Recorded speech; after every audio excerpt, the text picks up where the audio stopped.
My name is Sabrina Handler. I'm the Deputy Director of the Vitra Design Museum, and I would like to present the program for tonight. First, a short introduction by Swiss architects DEHLI GROLIMUND and Masaru Otsuka from Tokyo Tech University about the umbrella house and how it was translocated to the Vitra campus. They will also present this little book that is launched tonight and can be bought here. Then we will have a panel conversation between Swiss architect Christian Kerez and Hubertus Adam. After that, there is a little reception here in the cafe with snacks and drinks, and the umbrella house can also be visited in small groups, which start right here in front of the Chau du Pont. Before I hand over to Christian DEHLI and Andrea Grolimund, let me give you some basic facts about the umbrella house and Kazuo Shinohara. The house was designed in 1961 and is seen as one of the key works of Kazuo Shinohara. Shinohara was an influential Japanese architect of the past century, and even though he's rather known among architects and experts on architecture, his work had a significant influence on Japanese metabolism and architects like Sana, who have also built on this campus here. Shinohara's umbrella house is combining Japanese vernacular traditions with elements of modern residential architecture, and its floor plan and structure are reflecting Shinohara's great interest in proportion, schemes and mathematics. The house is an impressive variation on the idea of the minimal house that offers a fully equipped home on a minimal surface, in this case only for 55 square meters. The house initially stood in Tokyo, but a few years ago it was in bad conditions and there was a serious danger that it could be torn down. In 2019, Rolf Fehlbaum, Chairman Emeritus of Vitra, saw the house during a trip to Japan, and then the idea started to save the house and to bring it to the campus. This sounds like an easy idea, but of course it was not. Taking down the house and moving it to Germany took a lot of dedicated people and experts, and I would like to thank only a few of them. First of all, thanks to Christian DEHLI and Andrea Grolimund for supporting us with their huge knowledge about Shinohara and the coordination of the project. I would also like to thank Electro Smog for the fabulous book, for the graphic design of this really beautiful book, which can also be purchased here on site and also in our Vitra Chau du Pont shop. And I also want to thank the team of Tokyo Tech University, of course, namely Masaru Otsuka, for supporting the project on the Japanese side with a lot of work on the details, on logistics and on restoring elements of the house. And last but not least, I want to thank Christian Germatnik for coordinating the project on the Vitra side. They all did an amazing job to translocate an entire house, even if it is made of timber. But it's fantastic having this fabulous architectural work here on our Vitra campus. Now I would like to hand over to DEHLI GROLIMUND and Masaru Otsuka to tell us some details about the house and the book. The floor is yours. Have a nice evening. Thank you very much.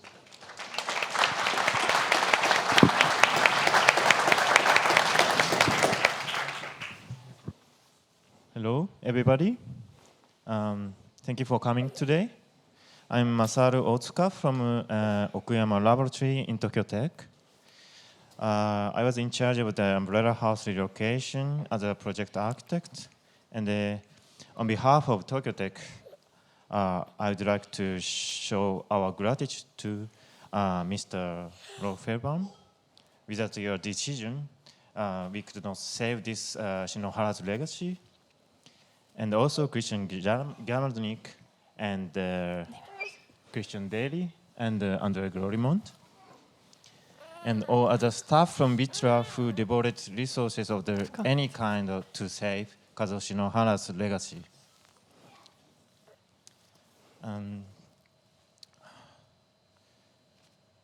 Kazuo Shinohara's work are highly regarded in Europe and attracting attention from many architects and researchers beyond generations. Among them, Umbrella House has been highly evaluated as his early masterpiece. So, and the late Professor Shinohara would always love to European people's sympathy to his work. So in this sense, we cannot thank you enough for the opportunity that Shinohara's work could stand forever in Europe.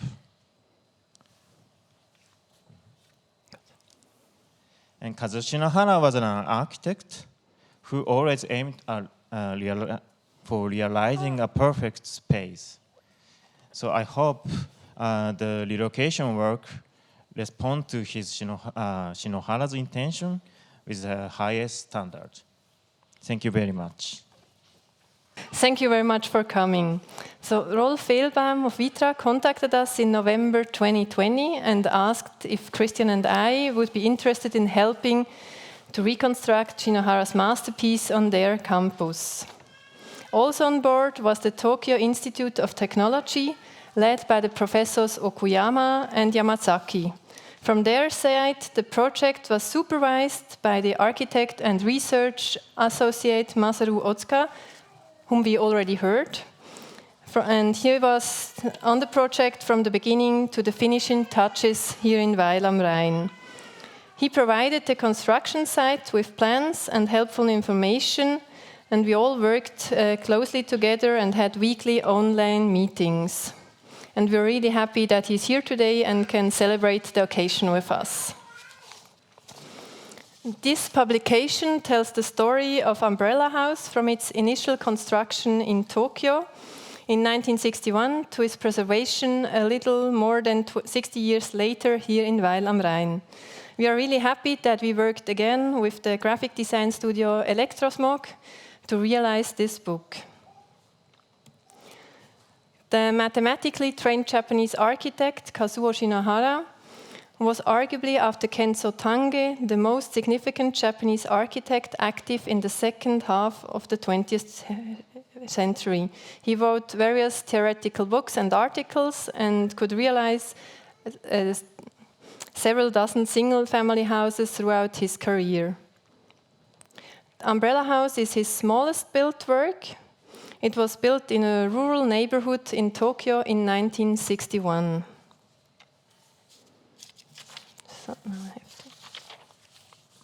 The client of the Umbrella House was an employee of a Japanese telecom company, and he moved in together with his wife and young daughter after completion.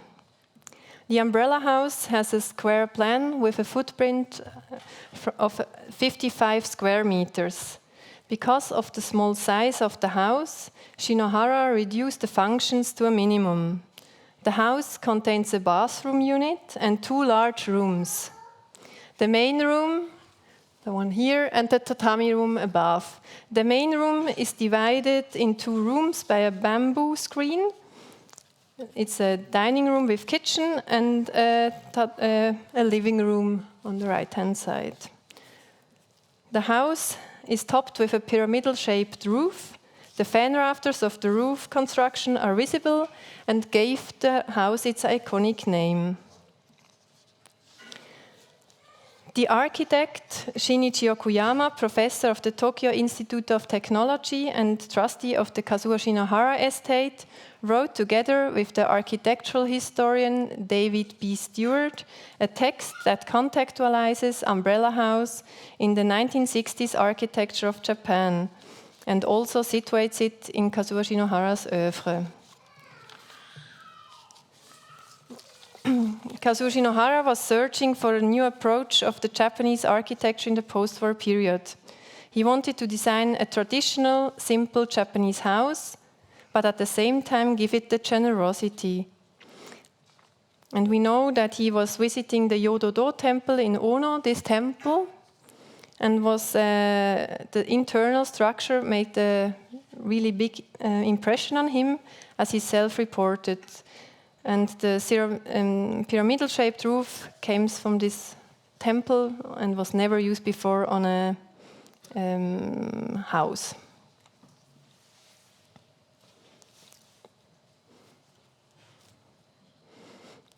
As can be seen on this photograph, the umbrella house is a massive timber frame construction with non-load bearing infill walls. That's also the fact that made it possible to transport it from Weil, from Tokyo to Weil. And this interior photograph is by the well-known architectural photographer Osamu Murai. And you can see the main room and behind the bamboo screen, the living area.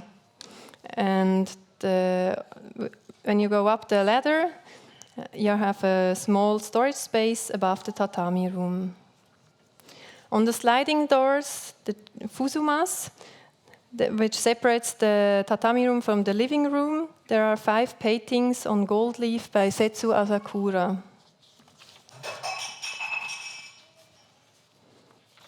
And all the furniture pieces were designed by Shinohara, since the quality of the mass-produced post-war furniture was so poor that Shinohara has little choice than to take on this extra task.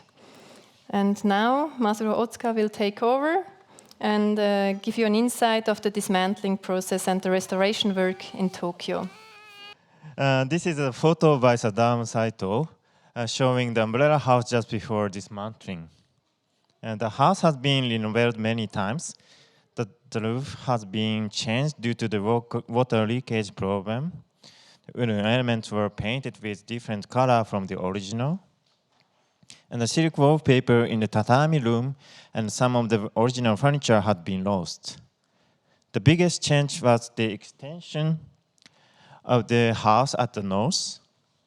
In order to have new rooms, north rafters were cut and the north window are lost. At the beginning of the dismantling, the original furniture pieces were carefully removed. For the reconstruction of the house, it was essential to make a set of working drawings. And in Shinohara Estate at Tokyo Tech, there was a set of original working drawings. However, they are very basic drawings such as plan, section, elevations, which were not enough for the reconstruction of the house at all. So we measured all the elements at the site and labeled all the elements with the numbers. The interior walls are removed and the wooden structure elements become clear. During the measuring survey, we found the original ceiling was positioned at the little gap on the rafters. Here, at the top part of the rafters, and the ceiling we saw in the house was renovated one. So between the new ceiling and the original ceiling, there we could find the rafter were originally treated with oil stain with a slightly dark brown color, but not painted. After the dismantling, all the elements were stocked at the warehouse and restored very precisely by Japanese carpenter Fuki Construction, who is the specialist of the restoration of Japanese traditional architecture, temple and shrine. During the restoration, we found out the rafter has less angle than the original working drawings, and we need to modify it through the restoration work. The color restoration of the wooden elements were most difficult but important part, and we decided to remove the non-original color paint and treat with oil stain later in Germany and adjust the color between the difference of the original element and the new replaced element. This photo shows the color test on the damaged wooden element which was replaced. And considering the discussion with the project manager from the Japanese carpenter and based on our measurement survey, we prepared all the set of the working drawings for the reconstruction. And during the restoration of the wooden elements, due to the pandemic, we found out it became difficult to come to supervise the construction site. However, thanks to the collaboration with DEHLI GROLIMUND, we could find a good solution to have a better quality of the reconstruction. Sorry. This is the how we pack the wooden elements, and with the wooden box carefully packed and put it in the containers.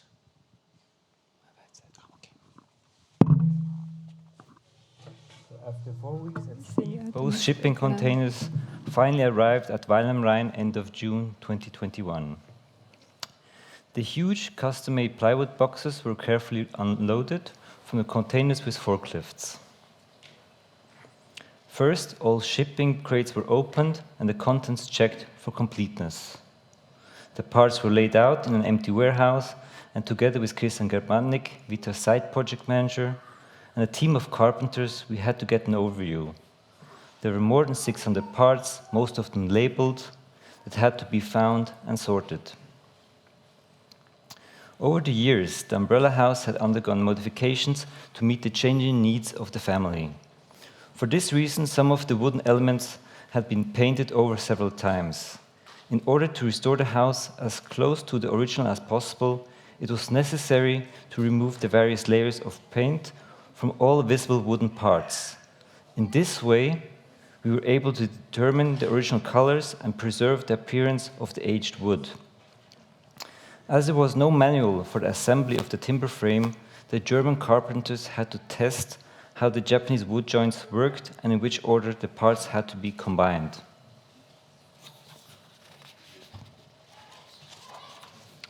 The new site for the umbrella house at Vitra Campus was defined. It had to be positioned somewhere between the Buckminster Fuller Dome and the Alvaro Siza factory building. For us, it was very important that the cardinal points of the house correspond to those of the original location in Tokyo.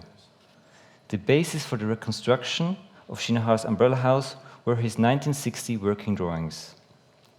After 1 week, the framing of the walls was erected on a new reinforced concrete foundation. To save time and achieve a better paintwork result, we had decided to oil stain the rafters before assembly, also to protect the wood better from the rain. First, the top steel base placed what was positioned with the diagonal rafters, and then all other rafters could be mounted. Weekly Zoom meetings were organized with our Japanese colleagues and the German carpenters to discuss the problems at the site and to find solutions for the reconstruction of the timber frame. A big challenge for us was the new roofing of the house. The original roof was made of a new and experimental material branded superalloy, a sheet metal in combination with rubber or gum. Due to a leakage problem and an extension of the house, the entire roof was later covered by asphalt shingles. Our new roofing of broad, untreated aluminum sheets comes closest to the original. The material supports the initial idea of a roof that is smooth, geometrically precise, and sharply profiled as possible. All the following photos were taken by the architectural photographer Damian Poffet, who took new photos of the umbrella house based on Osamu Murai's photographs from 1961. The umbrella house was never intended as a pavilion on an open field and was therefore slightly raised to contrast the surrounding buildings. Yododo, the historical reference for the original house, is also subtly recalled by the new, more open setting. A hedge ensures the privacy that is of such importance for the Japanese home. Very simple and affordable materials were used for the construction of the umbrella house. The exterior cladding of the walls is made of a white-painted cement boards.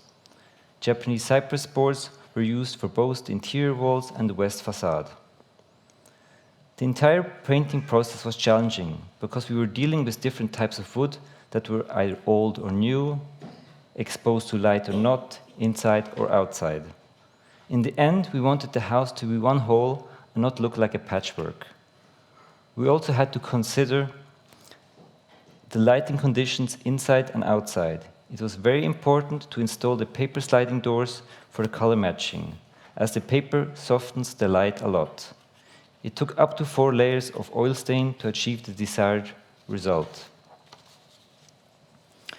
Very few color photos of the house exist from the 1960s. The silk wallpapers in the tatami rooms were missing after the northern expansion of the house. We were fortunate to be able to replicate them in Kyoto. The colors have an enormous impact on this room and this house. Most people only know this house from black and white photos. The carpet and the fabric of the furniture pieces also had powerful colors. The original furniture pieces, such as the coffee table, the cabinet, the cupboards, and the sideboard, were carefully restored. For the photo shooting, we were lucky to have 2 very experienced ikebana masters who could reconstruct this flower arrangement in the so-called ikenobo style. Ikebana is a Japanese art form and can be found in any Japanese temple. In the historical photos of Osamurai from 1961, the ikebana was part of the interior decoration. Over the years, the easy chairs, the bench, the dining table, and the chairs have been replaced by other pieces of furniture. Since the original furniture was made specifically for this house and reflects the scale of the Japanese people at that time, we decided to replicate them as good as possible. The material presented is complemented in the book with a text by Ryue Nishizawa from the well-known architectural firm Sana in Tokyo. After a talk between Christian Kerez and Hubertus Adam, which now follows, the umbrella house can be visited in small groups. Thank you much.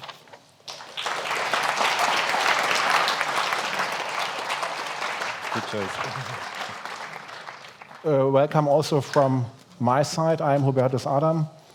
I am freelance architecture historian and critic, and also editor of the Zurich-based architectural magazine Archithese. It's a pleasure to have Christian Kerez at my side. Christian has become known for projects that radically rethink architecture, let's say so. I would like to name just a few. The Leutschenbach school building at the north of Zurich, the pavilion of the Kingdom of Bahrain for the last year's World Expo in Dubai, which for me was a real revelation in this context of expo buildings in Dubai. Actually for car parks for Muharraq in the context of the Pearling Pass project in Bahrain. And just recently, a bridge structure for Nanjing that is just in the state of planning. Interesting that all of Christian's recent projects are realized outside of Switzerland. You are teaching at the ETH, but currently running your office in Milan, moving from Berlin to Milan a few years ago. Before we start our conversation, I think just a few words about Shinohara to give it kind of frame, also for the umbrella house. For sure, Kazuo Shinohara, he was born in 1925 and passed away in 2006, is one of the great architects of the 20th century from Japan. Initially, he studied mathematics, but after visiting the temples in Nara, he switched to architecture, and under his teacher, Kiyoshi Seike at the Tokyo Tech, he became intensively involved with the historical architecture of Japan, which is also reflected in his first buildings, like in the umbrella house. In the late 1970s, I think he became increasingly known in Western Europe, but in a sense, the recognition was limited to specialist circles. The perception of Japanese architecture was still at this time shaped by the architecture of metabolism and continues to focus on positions such as those of Kenzo Tange, who was well connected to the West. To a certain extent, Shinohara was considered Tange's counterpart, not an architect of large-scale projects, but an individualist whose quality consisted in dealing with small scale. There are also larger buildings by Shinohara, especially in his last creative phase, but however, the most influential work or group of works by the architect and theoretician who himself divided his work into 4 styles, with very different themes, let's say, are the single-family houses. And the first style, and it's, the umbrella house is just an example for his first style. Shinohara was primarily concerned with the combination of tradition and modernity.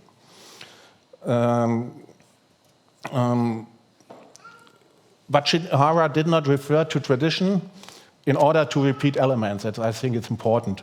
Rather, his aim was to transfer the living feeling of a minka, so that means a traditional Japanese house, into the present. That's, I think, is what we can state when we visit the umbrella house. Shinohara has a huge impact on the subsequent generations of Japanese architects.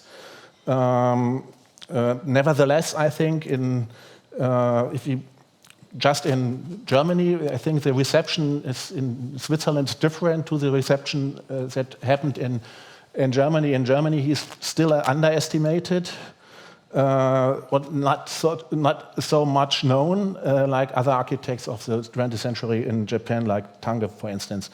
And it's also a pleasure to have Enric Massey-Bosch with us tonight, because he is one of the people who did this book. It's a special issue on 2G, the series 2G on Shinohara. That was published some years ago. I'm not sure if it's still available or is it out of print. So it's out of print and very expensive. Okay, so I keep it here. But interesting is that you worked for a while in the office of Kazuo Shinohara. And maybe you can briefly say why was Shinohara so important for you? Just in a few sentences. Okay, it's on? Okay, thanks. Well, that was an unexpected question, actually.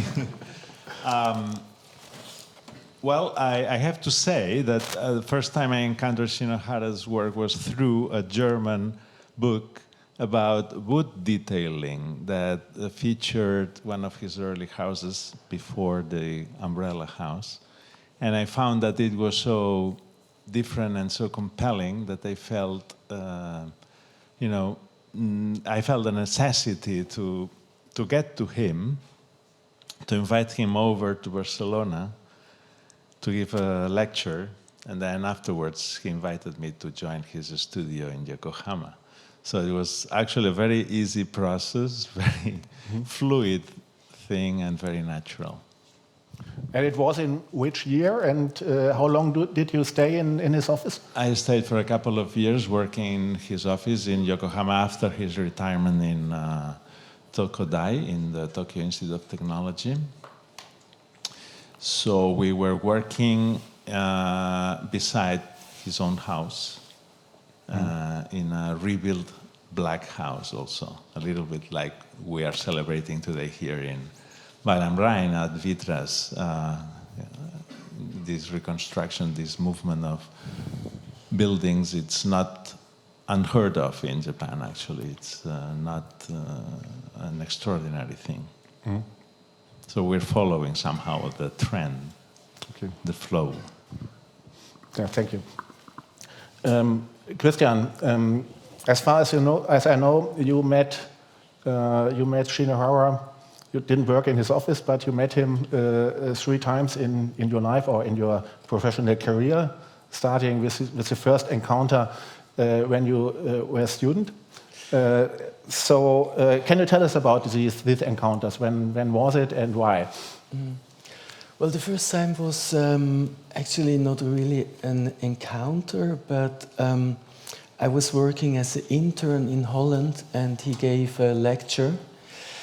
And I took the afternoon off to follow this lecture, and it was a total shock to me. I didn't know his work very well. I just saw one picture on a very lousy photocopy.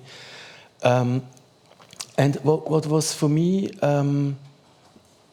exciting is so far I only knew, let's say, architects that would present their work by declaring their personal position or attitude, and out of that explaining their work. And for the first time, I saw somebody that would talk about like having 4 different personality or having 4 different approaches toward architecture. And the title of the lecture was In Preparation of the Fourth Space. I think it was for nobody clear in the auditorium what would be the fourth space. And I also had the feeling that Shinohara was maybe also not entirely sure, you know, what is this fourth space. But what was exciting is to see a lecture where you have the impression the words, the saying is not, let's say, a justification or explanation of architecture, but it's much more preparing a background or an intellectual territory that later on could be only occupied by a build work. And that was totally new and different to me, and also different to anything I experienced so far, that I started to copy all the articles that were available in the library, and got, let's say, also interested in his work. This was the first. That was this was the first, and there were 2 other, let's say, encounters. Yes, well, actually, then it was always, you know, the question: is this work really so good? You know, as it looks on pictures, or as I imagine it in my mind? And I was somehow even afraid to go to Japan, you know, to have maybe not a total disappointment. So one thing, for example, that was I always wondering, looking at these pictures, for example, of the house Uehara, where you see a massive column in the middle of a small house expanding to all sides. If you then would go to the floor plan, you would see, oh, it's actually a very small house, you know, but you have this huge monumental column that nearly has not enough space on the picture itself. So I always wondered, maybe it just looks monumental on the picture, right? But if you see it in real, you know, it's maybe disappointing. And he was also somebody that could write very well about, I would even say dangerously well, about his own work, and worked with different photographers, did himself books on architecture, with a very elaborated selection of fabulous pictures, so that following, let's say, all these reasoning through the pictures and texts, there was always, let's say, nearly the fear to encounter his real built work. And I think only 20 years later, I met him for a second time in Tokyo, in Tokyo Tech, in the cafeteria from his centennial hall,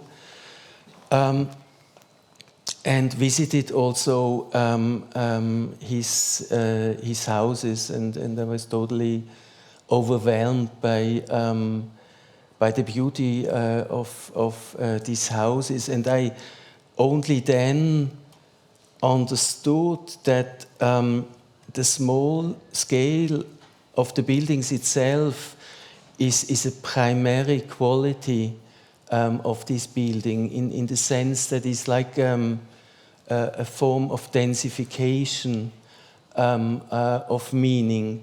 And of course, in House Uehara, as an example, that the house is extremely small, but when you have to,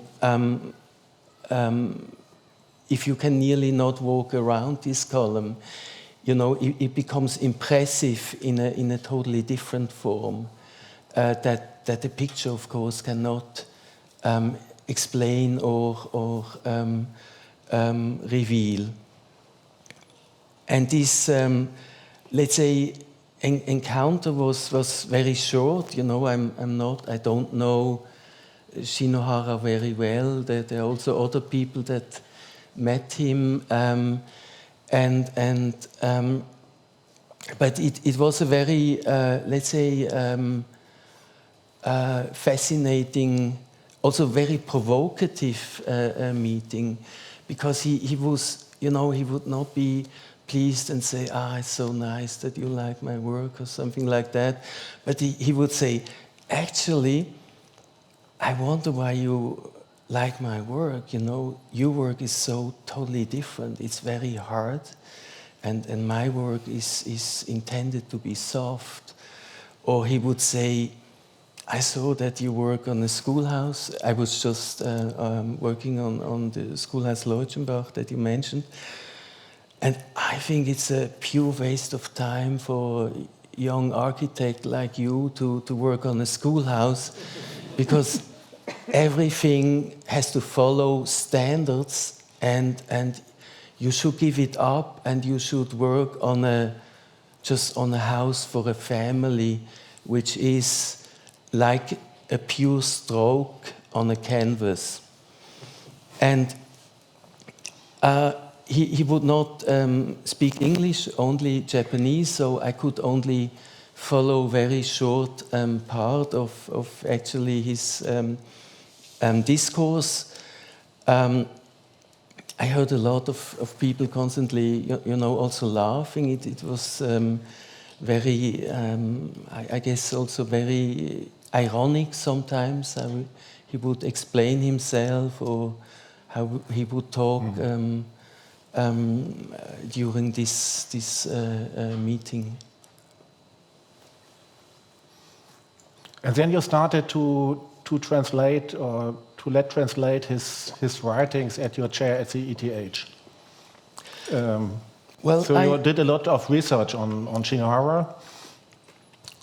Well, when I was quite late in Japan for the first time, I got totally obsessed, and you know, I liked more or less everything about Japan, and I always had Japanese interns.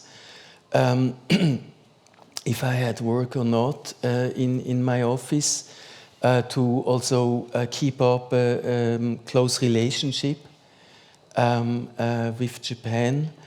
And through these interns, I knew that his writings were very important, and they were very badly translated. I would say his writings are reasoning about architecture, and he would also, let's say, change the reasoning on architecture, sometimes ironic, sometimes very analytical, sometimes very playful, sometimes extremely rigorous, and after 1 year on working on a selection that he did for, which would have been the first, let's say, book of texts in German from Shinohara, we gave up because it was too difficult. It was too difficult because you had to have such a also wide background to understand where his different terminologies would come from, and how we would play with the language, how we would change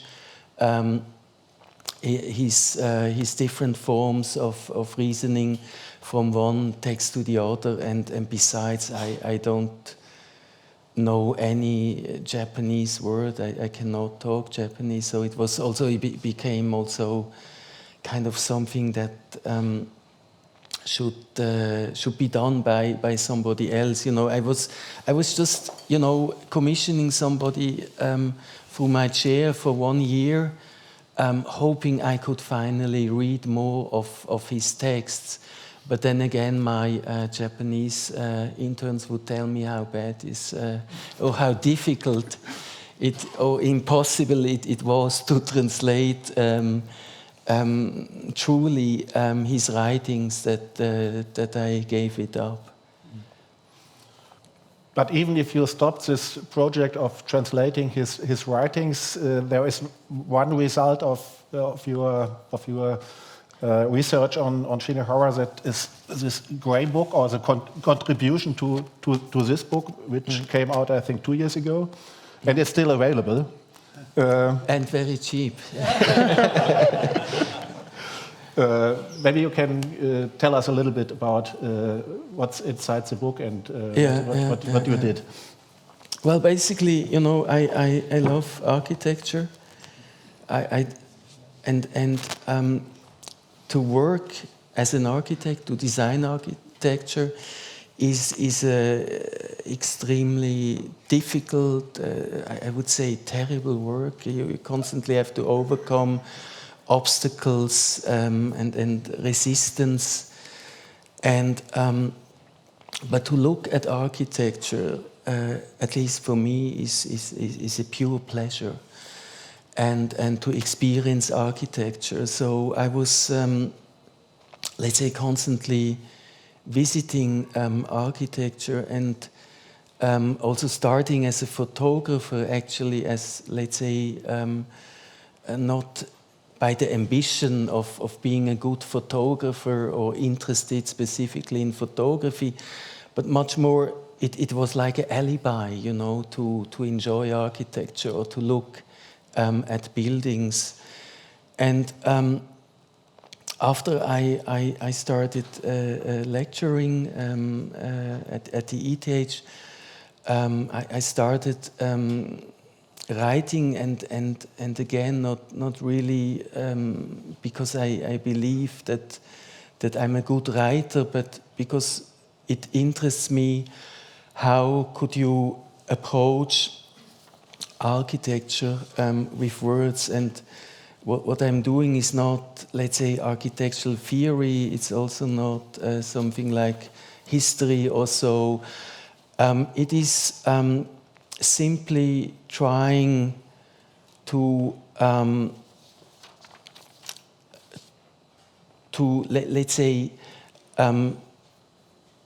translate the experience of architecture only through words, as it is very often done through pictures.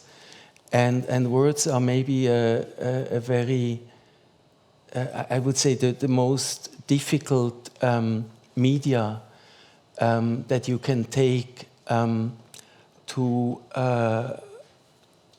translate the experience of architecture. And in this book is let's say, the very first draft, and I don't know. I'm now actually changed this text entirely. And let's say what interests me, or what I am looking for now is I try to describe very similar projects, or not similar projects, but always two projects from the same style, because I think this style is a too simple approach to the work of architecture. And I would argue, I don't believe that Shinohara was somebody that would change his way of thinking or working as an architect by, let's say, after 10 years I got tired, so I tried something new, or I don't know, like maybe an artist that changed his wife, and from one wife to the other, and changed his style by doing that. And I think there is a reason why he had to change from one period to another. And it's one thing one has to say. It is always what he did was always, let's say, against his time, right? I mean, his early period was exactly in the moment that a younger generation appeared, and everybody looked towards Japan to see the metabolists, to see a totally a new architecture, a kind of coming out of the ashes of the Second World War. And he would actually, exactly in this time, relate to traditional architecture. And in his fourth style, when, let's say, European architects or American architects would look into history, he would talk about the anarchy of temporary Japanese architecture. So, of course, one could argue and say, well, these styles, they relate somehow in an opposite way, right, to his time.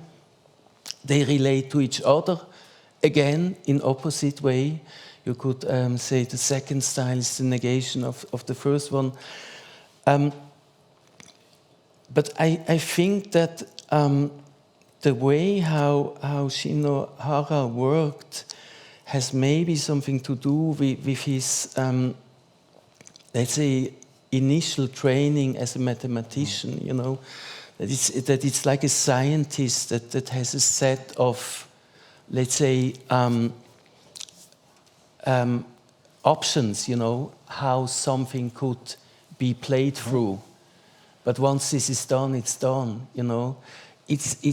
I would say the houses of the different styles, they are not variations on a topic. And in this sense, they are limited. You cannot have, 200 houses of the first style. And that is a very, but this is speculation, right? It's just what I try to use this description of four houses from him to also, let's say, break free out of this framework that he created himself, I think you could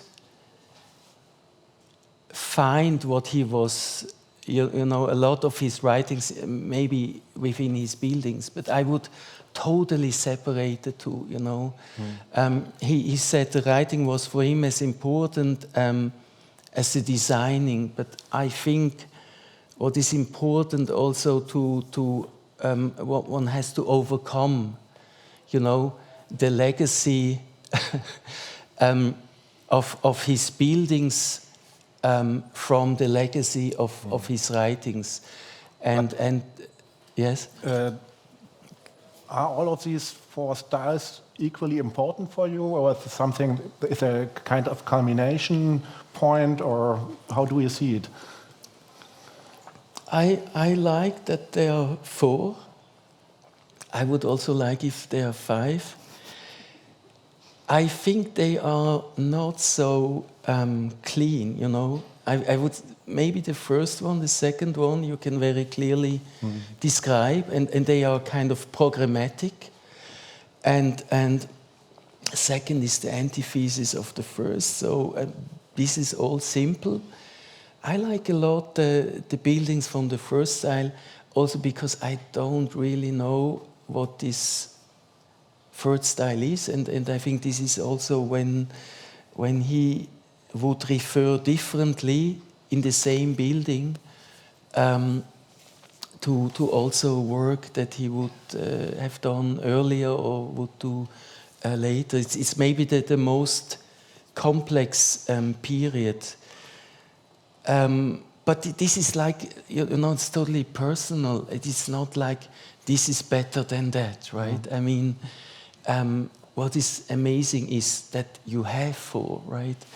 And then, I know, do you like blue more than red? I could not say, but maybe for me, the first style is the most, let's say, mysterious, or the one I have the most difficulties in understanding. And maybe if I would understand it, I wouldn't like it more than the others. I think Shinohara is not an architect for a wider or broader public. He's, let's say, he's an architect's architect. Is that right? So he's. I don't know. I mean, I think also you could easily live in a house by him and enjoy it without knowing too much about the third or second or first style. No, I would say it's a controversial figure, and it's also interesting that in Japan many of his clients, they came from the art scene, photographers, painters. Also the publication, they are not just in Japan distributed in the hand of architects, but also many artists feel very attracted to his work. I think it's great to have this house here, also because his, let's say, projects are not contextual, that they are very much like models, You can do something like this or like that. They nearly follow an abstract set of rules or of arrangements. So I think it's also totally legitimate because they are models, even if they are not prefabricated, that you could put them from one context to another one. But I could also imagine that my grandmother would love this house, and maybe even more than some buildings I did. The reason why I'm asking is that I think if you don't have the background and so just a certain understanding of Japanese architecture, some people could think about that it's a Japanese house. And so they don't see this differentiation between the traditional Mincar and that what Shinohara did in the 60s, for instance, as Andrea in the introduction showed. There is this roof, which is not a roof of a house for living, but it's a roof of a temple. But let's maybe with this, what you're saying, change to this other topic, right? Collecting architecture. Shinohara said that architecture is art, or his houses are art. And if you think there's also, let's say, something like an art market, then maybe one of the very few houses that already, made it into a market are the houses by Jean Prouvé. And if you look at them, you could also strongly argue and say, well, it looks quite common, or it looks quite modest, or but in the end, it is about, let's say, the meaning and the history and the, let's say, storytelling that goes with it. And I think a house can be very modest in its appearance, and then only through the storytelling, become something outrageous or overwhelming. And maybe this even goes closely together, you know, that houses that look quite innocent, you know, could kill or could have a totally different meaning.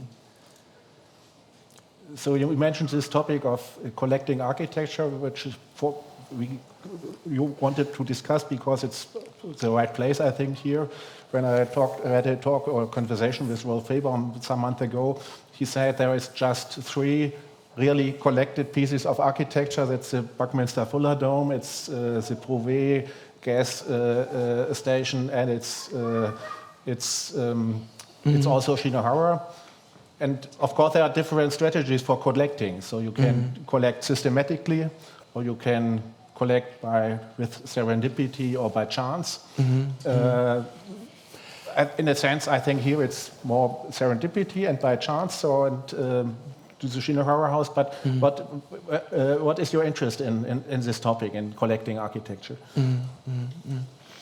Well, you know, on the one hand side, I'm totally fascinated, or I'm also to a certain extent proud, you know, to be an architect, to produce something that has no real market value, you know, that is just like an installation on a plot of land, and the plot of land itself has the biggest impact on the value.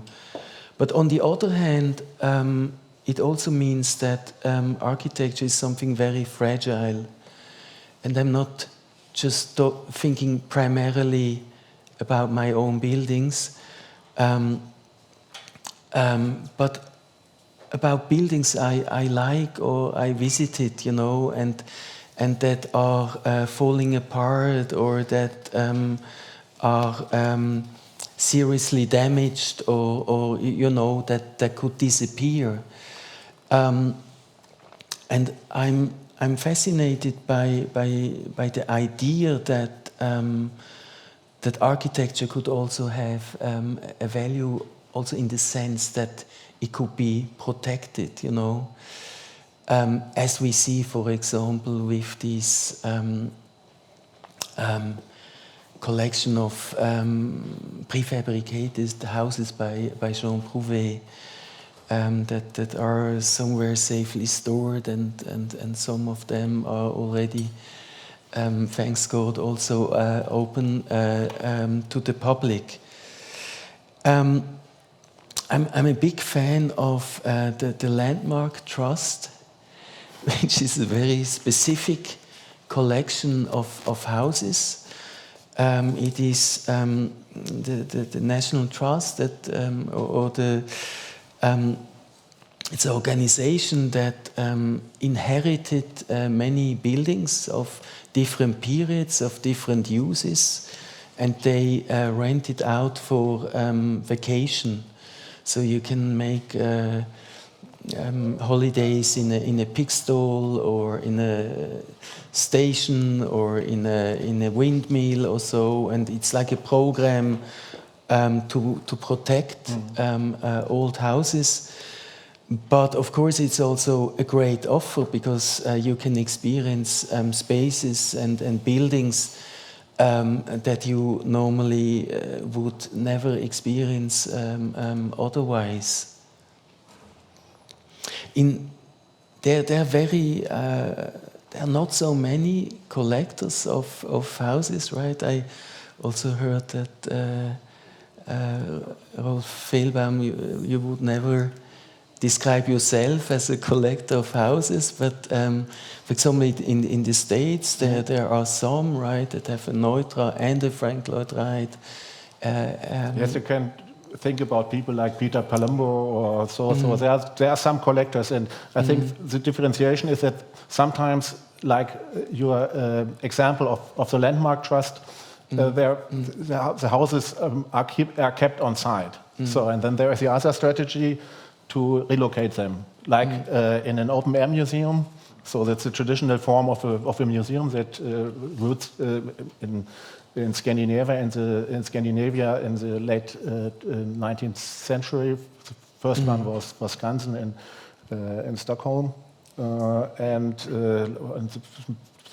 maybe the most famous example in Switzerland is Ballenberg, where different rural housing types are collected and put together to one new kind of village, in a sense. And but this is one opportunity, and the other one is collecting them, or that they are spread around the country, like the landmark trust buildings, so that you keep them on site. And so, of course, site is something that is, and the location is something that's quite important for buildings. And it's also, it depends on the construction of the building. So it would be much cause much more problems to relocate a house of Shinohara's third style to Weil am Rhein, because it's not a timber frame construction, but concrete. I mean, now there's a lot of, let's say, discussion or talking about preserving houses for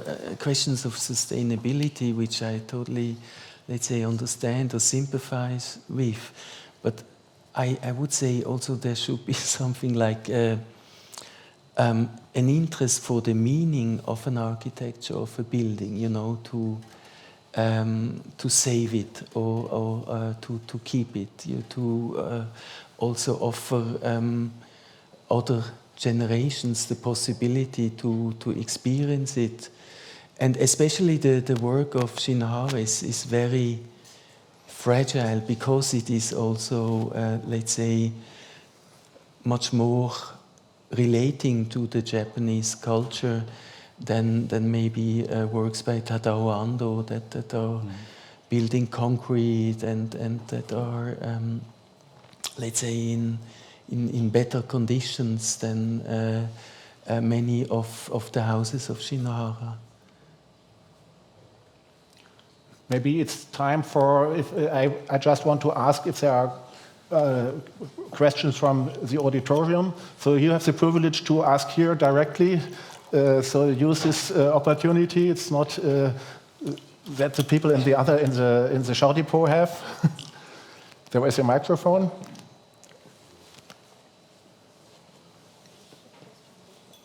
I think there are.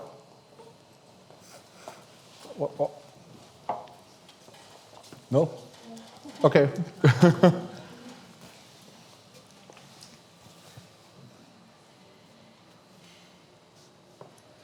If there are no questions, I think then it's time to stop at this point. I have to make some announcements. You know, this is usually called Depot Deli, and it's not an auditorium, so now it becomes again Depot Deli, and there will be snacks and drinks here inside the deli, and also outside in front of the Schaulager. If the weather is still good, then you can visit the Umbrella House, and there are tours in German, in English, and in Japanese as well. And the tours are starting also in front of the Schaulager. And then, of course, there is you have the opportunity to buy the book. That's the reason why we meet here, and the book can be sold there, here at the table, and also in the shop at the Schau Depot. And I wish you a pleasant evening. Thanks for coming, and good night.